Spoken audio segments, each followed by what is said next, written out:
So I'll be reviewing Train episode 3, and I was actually just walking around trying to find a spot to record, and weirdly I came to the spot where a train is passing by. Like, isn't that just destiny? Anyway, episode 3, I'm 6 episodes in, and episode 3 is my favorite so far because it's an episode dedicated solely to the emotional and mental breakdown of our hero, and it's awesome. Most crime thrillers that I've seen are usually emotionally distant, like they hold back, but kudos to the production team of Train because there's no holding back. Episode 3 is shameless in milking the makjang. This is a drama it's like a crab with a crime thriller shell, but soft gooey makjang inside. So there, we start episode 3 with a flashback of a train railway station, like what we're seeing right now. Do-won in his teenage years wanted to die, and his dad committed murder, doesn't have family anymore, is feeling guilty, everything. So he went to a railway, about to step on the track, and is waiting for the train to run him over. But then a girl also shows up in front of him, more boldly, because she's gonna get hit first. And he recognizes her as the daughter of his dad's victim. So he felt guilty. He went and saved her, effectively saving himself as well. Next scene is establishing his his growing attachment to Seo Kyung.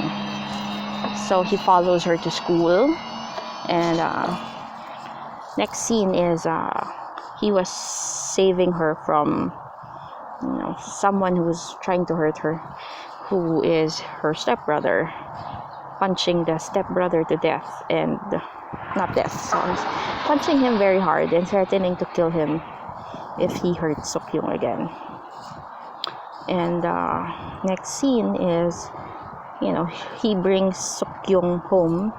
Not sure if it's his home or if it's the home of the police chief that kind of adopted both of them, but brought her home, and she thanks him for saving him on the train tracks.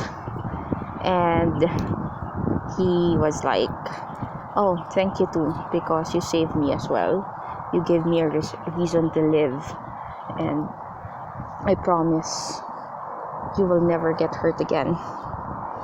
And this is where the director-writer really emotionally manipulates the audience, because they cut to the scene of Seo Kyung dead in Do-won's arms.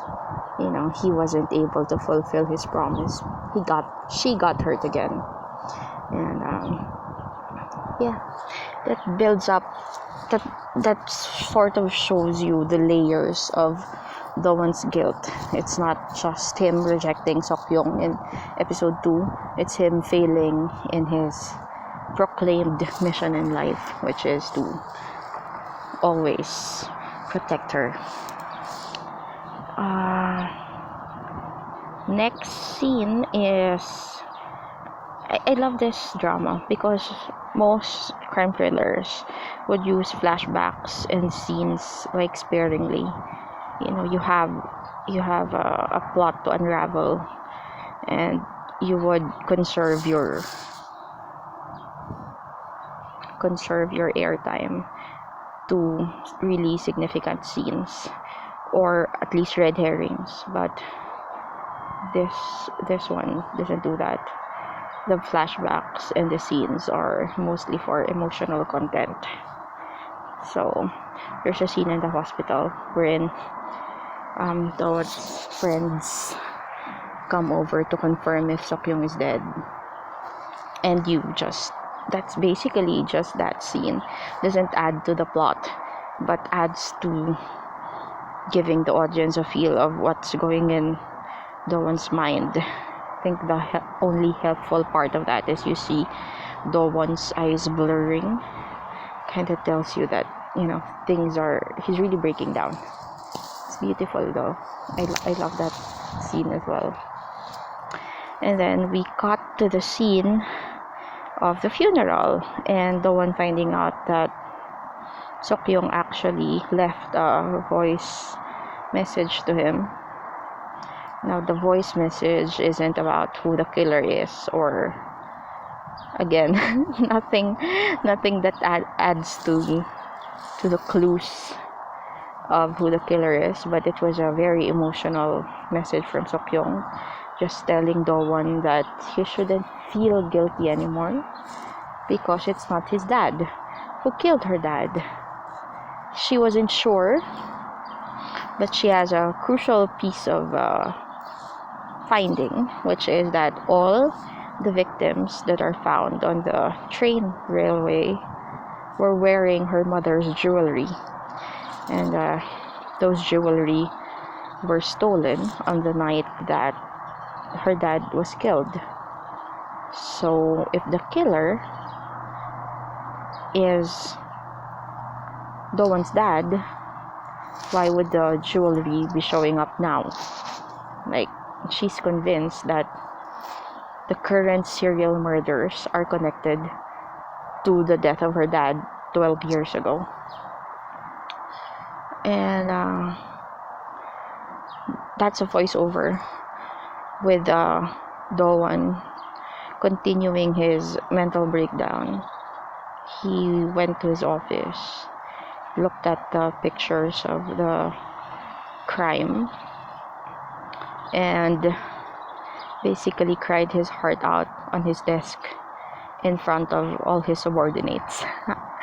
All his subordinates wasn't shown, but it's kind of implied. Like, most detectives that I've seen are very objective, rational. They're cool, tough guys. But Do-won here doesn't care. He really broke down on his office desk. What else? Episode 3 is my favorite. But what happened? But most of it has like clues about the murder, and Do-won breaking down. Like, he was chasing over this possible suspect, and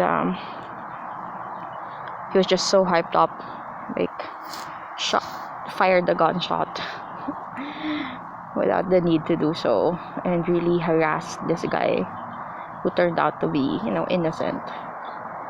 So, and then he told their other friend Jung-min that there's a ghost train on the railway, because he says that forensics showed that the killer of Seo Kyung had to be standing on something that's like 2 meters high. But he says there's nothing here on the railway, because Seo Kyung died on the railway. So where could have the killer like stood on? So he was already munching all this nonsense that got Jung-min worried. So Jung-min goes to the chief of police, who was the adoptive mother, and the adoptive mother went to Do-won's desk and found his stimulant drugs, and she orders Do-won to go on a leave because he harassed a suspect. And the writer-director really spelled this out. Like, there's this, the adoptive mom was like, no matter what you do, even if you catch the suspect who killed Seo Kyung, even if you kill him, Seo Kyung is not coming back. See, the writer is not holding back at all. But Do-won's reply is, well, what am I going to do now? If you're telling me that unraveling this whole murder case is fruitless, what do you want me to do now? He's very short-sighted at this point. His only reason for living is catching Seo Kyung's killer. And now the chief of police is telling him it's not gonna change anything. So, yeah. The writer-director here doesn't leave anything to the imagination. Like, everything's spelled out. But Seo Kyung, the one, which is important because it kind of gives credence to the choices that Do-won will be making in the next few minutes. So Do-won goes to the railway, plays Seo Kyung's last voicemail to him again, sat down on the spot where she died, pulled out his gun, aimed it at his head. And yeah, that was a sad scene. Like, that's well warranted. They laid out his desperation in episode 3. So at that point, you're really kind of convinced that he has no reason to live anymore, and that it's okay for him to die. And then, of course, the story. This is only episode 3. The train is 12 episodes. So at that moment, the ghost train appears, and he sees Seo Kyung sitting inside, and he runs after the ghost train, boards it without hesitation. So yeah, and nobody thinks he's stupid. But pointing this out because Seo Kyung got some flack in episode 2. Like, I was seeing comments that says she's kind of stupid, her actions were stupid. But I think Do-won's actions are more stupid. Like, he boarded a ghost train, ran after it, doesn't know, like, the ghost train shouldn't be there, and no hesitation, just jumped into it. That's stupid for me. But how come we don't think so? Because we saw him break down in episode 3. It's well warranted.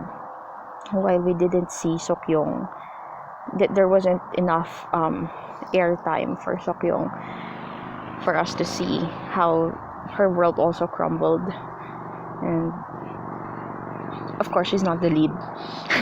Do-won is the lead, so we need to spend more time with him. But Seo Kyung, I think, is also, her actions were also well warranted because,